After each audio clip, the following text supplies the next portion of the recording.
जी नमस्कार, मैं अजय वर्मा। आप देख रहे हैं न्यूज़ नशा। तो आइए लिए चलते हैं आपको बिहार, जहां हमारे साथ पटना से जुड़ रहे हैं साकेत बिहारी सिन्हा जी। तो आज हम जिन मुद्दों पे इनके साथ चर्चा करेंगे, हम चाहेंगे कि ये खुलकर इस पे राय अपना दें। जैसे कि 2 दिन पहले लैंड फॉर जॉब बड़ा स्कैम था बिहार को लेकर, लालू प्रसाद यादव को लेकर, क्योंकि उनके टेन्योर जब वो रेलवे मंत्री थे तो ये मुद्दा उठा था और ये सामने आया था। उनको बेल मिल गया। अब दूसरी बात, बिहार में कहा जाता है जो, अच्छा एक चीज़ और मैं इससे जुड़ा हुआ एक लैंड फॉर जॉब से मैं बता दूं कि अरुण यादव जी का भी नाम आता था, पूर्व वहाँ के विधायक थे। उनका उनके यहाँ अभी हाल फिलहाल में फिर रेड हुआ है। ये रेड हुआ है जमीन, ये लैंड कहते हैं ना, सैंड सैंड स्कैम को लेकर, सैंड माइनिंग स्कैम को लेकर 22 करोड़ के आसपास रिकवरी हुई है। हम आते हैं फिर बिहार के जो मार्मिक कहें या मुख्य और प्रधान मुद्दे होते हैं ना, जिसपे कि चुनाव लड़ा जाता है, जैसे कि जातीय समीकरण हो, धार्मिक उन्माद फैलाया जाता है कुछ ना कहीं कहीं पर, कुछ धर्म के नाम पे बांटने की कोशिश होती है। स्कैम भी एक बड़ा मुद्दा है वहाँ, क्योंकि बिहार में हर नेता पे कहीं ना कहीं उंगली उठता रहा है इस तरह के स्कैम को लेकर। लालू जी पे तो बहुत उठा है, बॉर्डर अलकतरा उनके टेन्योर में, ये लैंड फॉर जॉब आ गया। और एक और मुद्दा जिस पे भारतीय जनता पार्टी अपने को एनकैश करने की कोशिश में है, वो है पूर्व डिप्टी सीएम तेज प्रताप, जो लालू जी के पुत्र हैं और डिप्टी सीएम थे बिहार के, और पूर्व इसके पहले वाले टेन्योर में उन पे उंगली उठाई जा रही है कि जब उन्होंने बंगला खाली किया तो बहुत सारी चीज़ें वहाँ से उठा कर ले गए। जैसे कि वो कहते हैं ना, जिम का सामान हुआ, या फिर टेनिस कोर्ट या जो बैडमिंटन कोर्ट है उसके फ्लोर्स को उखाड़ दिए। और कल वो शायद दुबई से आने के बाद उन्होंने कहा है कि भैया आपको देखना ही है तो हमारे पहले जो रहते थे उनके पहले सुशील मोदी जी का उस समय काहे नहीं चेक किए थे, हमको जब दिए तो लिए, और हमने वीडियो बनाकर छोड़ते समय सारी चीज़ें भवन निगम को दे दिया था, निर्माण निगम जो है। अब उनसे पूछ रहे हैं कि अगर भैया आप ना करेंगे तो हम सब पे कानूनी दांव पेच शुरू कर देंगे। खैर, ये कानूनी दांव पेच, स्कैम वगैरह वगैरह चलता रहेगा। इसके साथ मैं साकेत जी आपसे ये जानना चाहूँगा कि इस चुनाव में जो मुद्दे होंगे, क्योंकि हरियाणा भारतीय जनता पार्टी ने हैट्रिक लगा दिया, हरियाणा में तीसरी बार भारतीय जनता पार्टी की सरकार बन रही है। उसी तरीके से जम्मू एंड कश्मीर में भी इनका ऐसा नहीं रहा कि कम हुआ है, दबदबा बना रहा, 23 से 29 चले गए हैं और ये अकेले लड़े थे दोनों जगह। क्या इनका हरियाणा और जम्मू कश्मीर में जो इनका तेवर दिखा है भारतीय जनता पार्टी का, और इनका जो रोल रहा है या कई उपलब्धियां रही हैं, क्या यह बिहार पे इम्पैक्ट डालेगा? नीतीश जी के लिए थोड़ी सी तो मुश्किल हो सकती है या नहीं हो सकती, ये बताएंगे साकेत जी। जी नमस्कार, आपसे हम राय जानना चाहेंगे इन चीजों पर खासकर। नमस्कार अजय जी। जी देखिए, कल जो चुनाव परिणाम आए हरियाणा, जम्मू कश्मीर का तो सब लोग मान के चल रहे थे कि हंग असेंबली होगा, लेकिन वहाँ नेशनल कॉन्फ्रेंस को स्पष्ट बहुमत एनडीए के साथ, मतलब कांग्रेस के साथ मिलकर के इंडिया गठबंधन वहाँ स्पष्ट बहुमत में है। लेकिन हरियाणा का अप्रत्याशित रिजल्ट कल आया। इस अप्रत्याशित रिजल्ट के बाद बिहार में जो एनडीए घटक की पार्टियां हैं उनके बीच थोड़ा मायूसी देखा जा रहा है। मायूसी इसलिए कि वो लोग बीजेपी पर डोरा डालना चाहते थे कि हमको इतना सीट चाहिए, दबाव की राजनीति करना चाह रहे थे आगामी विधानसभा चुनाव के समय। हरियाणा इलेक्शन ने उनको भयभीत कर दिया है कि हम बीजेपी पर दबाव डालें तो क्या बीजेपी हमारे दबाव में आएगी, और अगर नहीं आई तब मेरा क्या हो। ये बिहार एनडीए के जो घटक दल हैं उनके बीच में बेचैनी कल से देखने को मिल रही है। ऊपर के मन से जरूर वो हरियाणा चुनाव में बीजेपी की सफलता का बखान कर रहे हैं, प्रधानमंत्री नरेंद्र मोदी को उसके लिए बधाई दे रहे हैं, लेकिन भीतर ही भीतर जो हमने कहा कि उनमें हतोत्साह हो चुके हैं, ऐसा दिख रहा।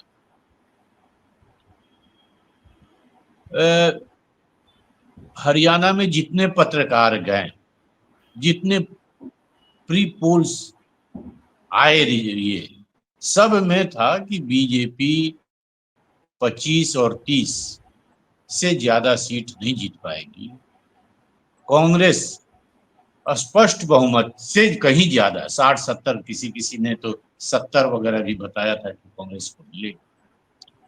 लेकिन कांग्रेस पार्टी अपने अंदरूनी कलह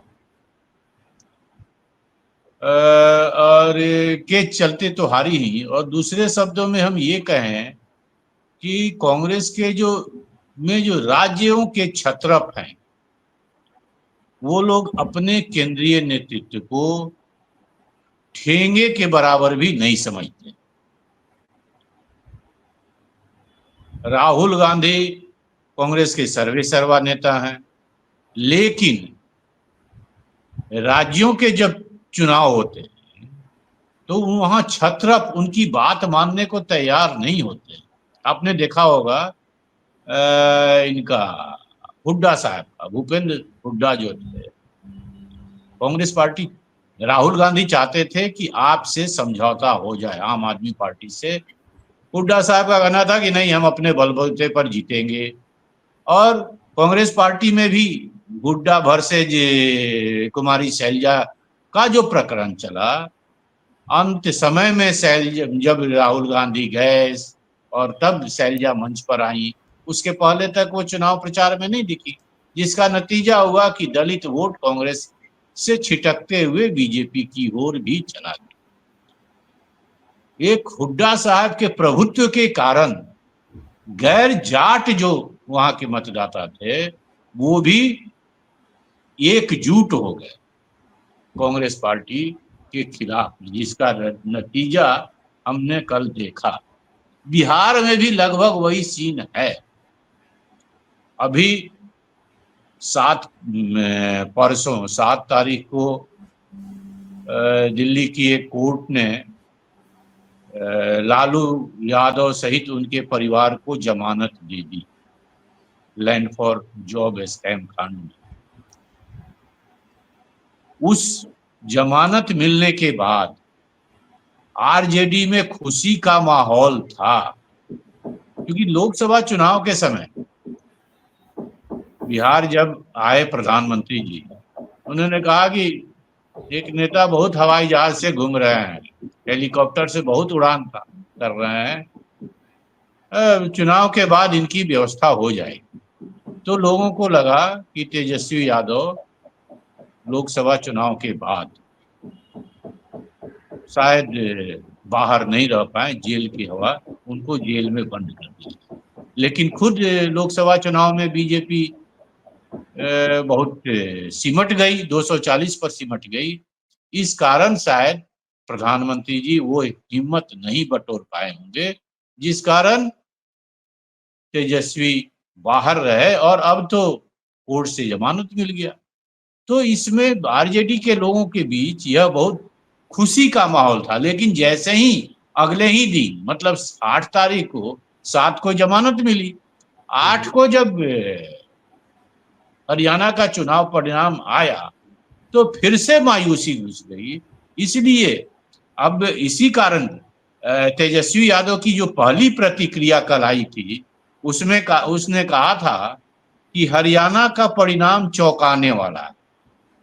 बीजेपी खुद कॉन्फिडेंट नहीं थी कि हम वहां सरकार बना लें।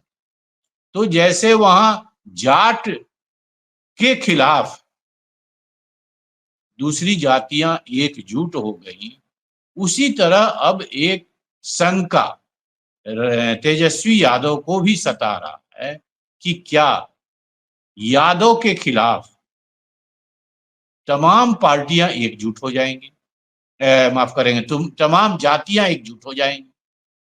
और इसी कारण ये घबराहट चरम पर पहुंच गया। बिहार में तेजस्वी यादव, वामपंथ दल, कांग्रेस पार्टी, ये इंडिया गठबंधन में, अब कांग्रेस पार्टी का हमने थोड़ी देर पहले कहा कि कांग्रेस पार्टी अपने केंद्रीय नेतृत्व जो सर्वे सर्वा नेता हैं उनको भी पूछ नहीं रही है। पिछले जो चुनाव हुए मध्य प्रदेश, राजस्थान, छत्तीसगढ़, इस सब में देख लीजिए आप, न मध्य प्रदेश में अखिलेश यादव चाहते थे टिकट, तो कमलनाथ ने कह दिया कि कौन अखिलेश वखिलेश, जिसका नतीजा क्या हुआ। राजस्थान में देख लीजिए, वहां सचिन पायलट को चलने नहीं दिया तत्कालीन मुख्यमंत्री ने। उसी तरह बिहार में भी पिछले 5-6 साल से प्रदेश कांग्रेस कमेटी केवल अध्यक्ष और कोषाध्यक्ष के भरोसे चल रही, कोई कमेटी नहीं है। मतलब जब स्टेट की कमेटी नहीं है तो राज्य, जिला और प्रखंड की कमेटी का कहां सवाल उठता है। तो ये हालत है कांग्रेस पार्टी की। लोकसभा चुनाव इसी बिना कमेटी के बीत गया। अगले साल बिहार विधानसभा का चुनाव होना है, लेकिन अब बिहार कांग्रेस कमेटी के अध्यक्ष और जो केंद्र से बिहार के प्रभारी हैं कांग्रेस में, दोनों में हमेशा अनबन रहा। इसके पहले जब मदन मोहन झा थे तो जो इंचार्ज थे उनसे उनका नहीं पटा। अभी अखिलेश प्रसाद सिंह हैं, उनसे नहीं पट रहा। यही कारण है कि कमेटी नहीं बन पा रही। तो बगैर कमेटी के चुनाव में उतरना है। यहाँ तेजस्वी यादव को चिंता सता रही है कि क्या यादव समाज के खिलाफ में अन्य तमाम जातियां हो जाएंगी। तो कुल मिलाकर के बीजेपी के लोग कल के बाद बहुत बुलंदी पर हैं। आरजेडी और कांग्रेस के लोग हतोत्साहित हैं। अब इस हतोत्साहित होने से चुनाव पर क्या असर पड़ेगा, यह तो सब लोग समझ सकता। जब उत्साह बढ़ता है तो चुनाव में असर, कार्यकर्ता बहुत दमखम के साथ लगते हैं। हरियाणा चुनाव ने बीजेपी को एक बार फिर से उत्साहित कर दिया। लोकसभा चुनाव के बाद जो 240 पर बीजेपी अटक गई, तो खुद नरेंद्र मोदी का जो भाव भंगिमा है, हर लोकसभा चुनाव के पहले का आप देख लीजिए और लोकसभा चुनाव के बाद का देख लीजिए। लेकिन कल के चुनाव परिणाम ने एक बार फिर से नरेंद्र मोदी का भी जो हाव भाव है उसको बढ़िया किया। और जो बीजेपी पर आरएसएस चढ़ रहा था, एक बार फिर शायद आरएसएस पीछे कदम उठा ले। जी साकिब जी, हमने रॉस एवेन्यू में जो इनको बेल मिला, हमने शुरू करी थी ये लैंड फॉर जॉब वाला जो स्कैम था। इसके पहले लालू जी बड़े ऑर्डर स्कैम में फंसे थे। ये दोनों बड़ा चर्चित स्कैम था, नेशनल इंटरनेशनल लेवल पे इस पे काफी बातें भी हुई थी और काफी फैला भी था ये बात। तो ये लैंड फॉर जॉब स्कैम था क्या? क्योंकि हमारे बहुत सारे ऐसे व्यूअर हैं जिनको पता भी नहीं होगा, वो सिर्फ खबरों से वाकिफ हैं कि एक स्कैम में एक पूर्व मुख्यमंत्री को और एक पार्टी के नेता का बेल मिल गया, वो अंदर थे। ये था क्या, ऑर्डर स्कैम था क्या? क्योंकि ये बड़ी चीज, ये इनके इसके बारे में हमारे व्यूअर्स को पता चलेगा तो असेसमेंट भी बहुत सही हो सकता है। मैं ये आपसे संक्षेप में आप मुझे बता दें, ये दोनों क्या है, था क्या? देखिए, पहले फॉर्डर स्कैम हुआ जिसको हम चारा घोटाला के नाम से जानते हैं। उस समय लालू यादव मुख्यमंत्री हुआ करते थे। अमित खरे जो अभी प्रधानमंत्री के सलाहकार जो लोग हैं उसमें शामिल हैं, चाईबासा के डीसी हुआ करते थे, डिप्टी कमिश्नर। वहां वो जांच पड़ताल के क्रम में उनको कुछ भनक लगी कि वहां कुछ घपला हो रहा है, ट्रेजरी से घोटाला फैल रहा। लालू यादव तब दिल्ली में थे। लालू यादव को अमित खरे ने फोन किया और उनको बताया कि ऐसा ऐसा मामला हो रहा। लालू यादव ने कहा कि ठीक है, तुम वहां एफआईआर करो। FIR हो गया, और उसके बाद जब FIR हो गया तो तह पर तह परत खुलते चला गया। जो लोग पकड़ा है वो लोग एक दूसरे का नाम लेते लेते अंत में मामला पहुंच गया कि लालू यादव की भी भागीदारी उसमें थी। लालू यादव को सजा हुई, लालू यादव जेल काटे, चारा घोटाले के अभियुक्त बन गए, अभियुक्त नहीं मतलब हाँ अभियुक्त बन गए। प्राइम एक्यूज थे, हाँ क्योंकि उनके पास उस समय मुख्यमंत्री थे और साथ में फाइनेंस मिनिस्ट्री भी था। मुझे याद है, हाँ क्योंकि मैं उस समय पटना में था, एक एजेंसी के लिए काम करता था। 6:30 बजे का समय होगा जब अमित खरे का फोन आया चाईबासा से कि ये ओवरड्राफ्ट का केस था। और फिर धीरे धीरे 4-5 कॉल्स आए मुझे चाईबासा ट्रेजरी से, एडमिनिस्ट्रेशन से, कि ये बढ़ता ही जा रहा है। फिर हम लोगों ने मैंने इस पर लिखा भी था, मेरी काफ़ी मतलब बहुत खुलकर जब बातें आई तब पता चला कि लालू जी फाइनेंस मिनिस्ट्री में, he was the finance minister. और मेन जो इसको पशुपालन घोटाला के नाम से जाना गया, क्योंकि इसके पीछे जो लोग थे बिहार में जाति, मैंने एक यादव, मैं तो मजाक में कहता था कि यादव को स्वर्णों ने फंसा दिया, क्योंकि ज्यादातर लोग जो थे सब कायस्थी थे। एसबी प्रसाद थे, KM प्रसाद थे, JP श्रीवास्तव थे, विद्याभूषण जी थे, ऐसे ऐसे सारे तो कायस्थी थे, सारे स्वर्ण थे जिन्होंने खेल किया, और बेचारे लालू जी फंस गए, लोग कहते थे। अब क्या था, आप इस पे बेहतर बता रहे हैं, सॉरी मैंने आपको डिस्टर्ब किया। नहीं, आपने सही कहा। सच पूछिए ना तो कभी कभी तो हमको लगता है ठीक है लालू यादव अभियुक्त बने, जेल की सजा भी काटे, अभी भी जमानत पर ही है, सजा याफ्ता होते हुए भी। लेकिन सच पूछिए तो लालू यादव को विश्वास नहीं था कि इस कदर ट्रेजरी से पैसे निकाले जा रहे हैं। अगर विश्वास होता तो शायद लालू यादव दिल्ली से अमित खरे को यह नहीं कहे होते कि FIR करो। अमित खरे को पटना बुलाया होता और कहते कि मैं फलाने तारीख को पहुंच रहा हूं, तुम भी पटना पहुंचो और देखते हैं। लालू यादव, आप तो साक्षात प्रमाण है कि लालू यादव कितने दबंग मुख्यमंत्री थे। कोई IAS या IPS उनके खिलाफ में कुछ बोलने का हिम्मत नहीं करता था। तो लालू यादव पटना आकर अगर उनके दिमाग में होता कि इस ढंग से मामला हुआ है, यहाँ आकर के चीफ सेक्रेटरी और फाइनेंस सेक्रेटरी को बुला करके मामला को रफा दफा करा लिए होते, FIR भी नहीं होता, मामला कहीं का अटक जाता है। लेकिन जब लालू यादव के दिमाग में यह बात नहीं थी, FIR हुआ, और जब FIR हो गया तब तो फिर विरोधी पार्टियों को भी मौका मिला, मामला हाईकोर्ट तक चला गया, हाईकोर्ट के निर्देश पर CBI को मामला गया, CBI ने जांच की। उसके बावजूद एक घटना बताते हैं, उस समय CBI के ज्वाइंट डायरेक्टर जो कलकत्ता में बैठते थे, UN विश्वास, एक बार मेरा उनसे अच्छा संबंध हो गया था रिपोर्टिंग के दौरान ही। तो पटना, मैंने 4-5 दिन पहले वो पटना से कलकत्ता गए थे और फिर वापस लौट करके आए।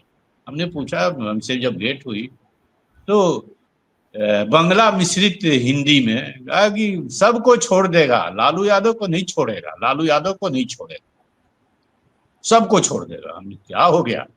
उन्होंने कहा कि भाई लालू यादव ने मुझको गाली दिया है, मेरी माँ बहन को गाली दिया, हम सबको छोड़ देगा लेकिन लालू यादव को नहीं छोड़ेगा। अंततः लालू यादव चले गए। है मेरा यही बात, ये लैंड फॉर जॉब का जो मामला अभी जिसमें जमानत मिली उन लोगों को राव जेमेनी कोर्ट से परसों 7 तारीख, तो ये जब लालू यादव रेल मंत्री हुआ करते थे उस समय रेलवे में नौकरी दिलवाने के नाम पर लोगों से जमीन ले लेते थे और उसके बदले में नौकरी दी। वही मामला लैंड फॉर जॉब के मामले में उजागर हुआ और उसमें भी आरोप लगा, उसमें भी FIR हुआ, केस चल रहा है। अब उसमें सारे लोग अभियुक्त बनाए गए, लालू यादव के परिवार के लोग, इनको परसों जमानत मिली। यही मामला है जी। और ये क्या मामला है कि घर से सामान तेजस्वी यादव जब थे तो बंगला उनको अलॉट हुआ था, उस बंगले से जिम का सामान गायब हो गया, टेनिस कोर्ट और जो बैडमिंटन कोर्ट है उसकी फ्लोर तोड़ दी गई। ये सब क्या है? क्योंकि कल दुबई से लौटने के बाद, क्योंकि ये मुद्दा फिर से उठाया गया है, पुराना है मुझे पता है, फिर से उठाया गया है चुनाव को देखते हुए। 1 साल बचा हुआ है, इसी समय तो उठा पटक और सर फुटअव्वल होता है बातों को लेकर। तो फिर से उठाया गया। तेजस्वी बाहर थे, लौट के आके उन्होंने कहा कि हम तो कानूनी दांवपेच जो इनका चुनावी दांवपेच है, हम कानूनी दांवपेच पे इनको फंसाएंगे। ये मामला क्या था? देखिए जय जी, सरकारी माल जो है ना, वो सब लोग अपना समझते हैं, अपना माल समझते हैं। चाहे कोई खास एक ही स्टेट की बात नहीं, दिल्ली सहित तमाम राज्यों में यही है। सरकारी संपत्ति मतलब मेरी निजी संपत्ति। लेकिन यहां सवाल ये उठता है कि 3 दिन से यह मामला हाईलाइटेड हो रहा है, लेकिन अभी तक भवन निर्माण विभाग ने इस पर कोई बयान नहीं दिया। कितने का सामान भवन निर्माण विभाग ने उस मकान में लगाया, कितने सामान जब तेजस्वी यादव ने मकान को खाली किया होगा तो जूनियर इंजीनियर और केयरटेकर ये दोनों गए होंगे उस मकान में का हैंड ओवर लेकर के ताला बंद करने। बाकायदा एक इन्वेंट्री बनता है एसेट का। हाँ, तो आखिर भवन निर्माण विभाग क्यों नहीं बता रहा कि जब वो गए तेजस्वी यादव मकान का चाबी सौंपे होंगे जेई को, जेई और केयरटेकर ने लिस्ट बनाई होगी, लिस्ट में क्या क्या सामान था क्या क्या नहीं है, इसको भवन निर्माण विभाग ने अभी तक क्यों नहीं बताया? सवाल यहाँ उठता। भाजपा के लोग हंगामा कर रहे हैं कि तेजस्वी यादव ने ये सामान ले गए, तेजस्वी यादव फ्रिज ले गए, तो तेजस्वी यादव हाइड्रोलिक पलंग ले गए, तो सोफा ले गए, तो टीवी ले गए, क्या ले गए क्या ले गए। लेकिन भवन निर्माण विभाग का एग्जीक्यूटिव इंजीनियर या भवन निर्माण विभाग के सेक्रेटरी अभी तक उनकी प्रतिक्रिया नहीं आई है। तो जब नहीं आई है तो इस पर हम लोग क्या चर्चा कर रहे हैं? हाँ, हमने पहले ही कहा कि सरकारी संपत्ति को लोग अपना संपत्ति मान लेते हैं। ये तो राजनेता है ना। बड़े बड़े ब्यूरोक्रेट को हमने देखा है जब मकान खाली करते हैं तो मकान के में लगे महत्वपूर्ण चीज वो पहले ही गायब कर देते हैं खोल खाल करके। जिस दिन वो चाबी सौंपेंगे संबंधित डिवीजन के जेई को और केयरटेकर को, उसके पहले सारा सामान हट जाता है। एक आपको उदाहरण बताना, एक हाई कोर्ट के चीफ जस्टिस हुआ करते थे। जब वो हटे चीफ जस्टिस पद से और मकान खाली किया तो केयरटेकर और जेई गए उनके मकान का लिस्ट बनाने। कोई सामान वहां नहीं था, न पंखा, न एसी, न पलंग, न सोफा। जेई ने अपने एग्जीक्यूटिव इंजीनियर को फोन किया, एग्जीक्यूटिव इंजीनियर पहुंचे, फिर एग्जीक्यूटिव इंजीनियर ने सेक्रेटरी को से बात की, सेक्रेटरी ने बात किया भवन निर्माण या माफ करेंगे हाई कोर्ट के रजिस्ट्रार जनरल को कि भाई आप अपना प्रतिनिधि दीजिए, हमको लिस्ट बनाना। तो अब सोच लीजिए कि जब मुख्य न्यायाधीश स्तर के लोग सरकारी संपत्ति को अपना संपत्ति बना करके लेके चले जाते हैं तो फिर ये तेजस्वी यादव किस खेत की मूली? नहीं, ये तो सच्चाई है। तो देखने में भी आ गया इतने दिनों की पत्रकारिता करते हुए और चीज़ों को देखते हुए उम्र के साथ। ये तो समझ में आ गया कि हर नेता, हर नौकरशाह सरकारी चीज़ को अपना समझ लेता है और उसका दुरुपयोग ही नहीं करता है, चाहता है कि उसको अपने साथ समेट के ले जाए। ये तो फैक्ट है, इसमें कोई दो मत नहीं है। पता नहीं तेजस्वी के मामले में ये कहाँ तक है, क्योंकि भारतीय जनता पार्टी इसको एक इलेक्शन मुद्दे के तौर पे उठा रहा है। और निश्चित इलेक्शन मुद्दा है ना। तो भवन निर्माण विभाग क्यों नहीं बता रहा है कि भाई इतने करोड़ का संपत्ति हम लगाए थे, सामान लगाए थे, एक भी सामान नहीं। भवन निर्माण विभाग को 3 दिन में स्पष्ट कर देना चाहिए, लेकिन कुछ नहीं किया। तो ये सब पॉलिटिकल ड्रामा है और इसको क्या कहा जा सकता है? इस पर चर्चा ही बेकार है हम लोगों के बीच। नहीं, चर्चा है इन चीजों पे कि ये चुनावी मुद्दा बनने लायक है या चुनावी मुद्दा बनाया जाना चाहिए, नहीं ये बनाना चाहिए किसी भी पॉलिटिकल पार्टी को। हम एक राष्ट्रीय पार्टी है, एक स्टेट पार्टी है जो इतने दिनों से सरकार में है, चाहे केंद्र में हो चाहे राज्य में हो, उनसे हम उम्मीद करते हैं कि थोड़ा सा सेंसिबल वे में काम करें। सेंसिबिलिटी तो है नहीं। इसी तरह के फालतू के मुद्दों से आप वोटर को इधर से उधर लटकाने की कोशिश करते। वोटर भी, आज का वोटर भी अवेयर है, समझता है और माहौल मजाक भी उड़ाता है इनका, पर मुद्दे नहीं है इनके पास। अगर चुनाव में मुद्दा नहीं है तो फिर किस मुद्दों पे आप लड़ने की बात कर रहे हैं? फिर उसी नेशनलिज्म की बात आप करेंगे कि राष्ट्रवाद, स्टेटवाद, जातीय समीकरण, धर्म की बात करते हैं आप। आपके पास मुद्दे नहीं है क्योंकि विकास आपने किया ही नहीं। विकास के नाम पे शून्य बना, सन्नाटा है यहाँ। तो फिर जीरो विकास पे वोटर्स के साथ आप जीरो टॉलरेंस क्यों बर्दाश्त करेंगे? वोटर्स रिएक्ट करते हैं, पर आप चाहते हैं कि हम फिर से सत्ता में आए। तो आपके पास इसी तरह के जो फालतू उल जुलूल मुद्दे हैं ना, उसको उठाते हैं। मैं इसीलिए, चर्चा का विषय यही है, चर्चा का कारण भी यही है, वरना इन चीजों पे कभी मुझे नहीं लगता है कि चर्चा की भी जानी चाहिए। अब आप बताएं, मैं सही, क्योंकि देखिए यही है सच्चाई, विकास तो हुआ नहीं।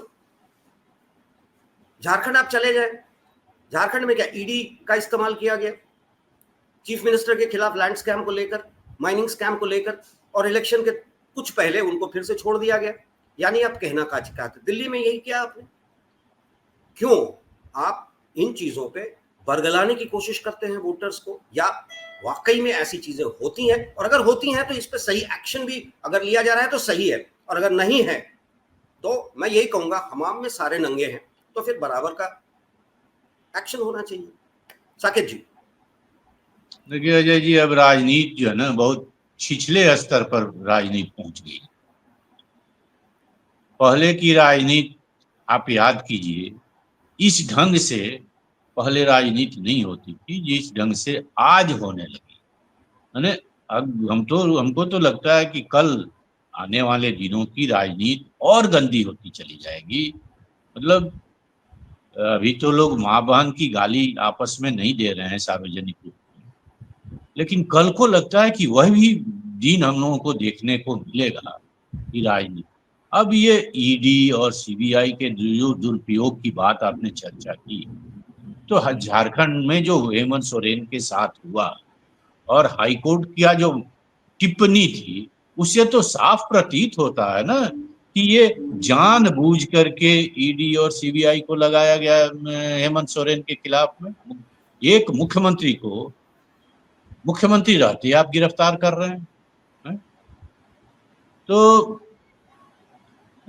इसमें क्या कहते हैं, दिल्ली में भी वही हुआ। तो ये नहीं, मुझे याद है साकेत जी, आपको भी याद होगा, लालू प्रसाद यादव जब फॉटर स्कैम का मामला चला, यूएन विश्वास जब उनके खिलाफ चार्जशीट हुआ, उनका इंटरोगेशन हुआ, उनकी अरेस्टिंग की बात, तो उन्होंने अपना पद उन्होंने रिजाइन कर दिया।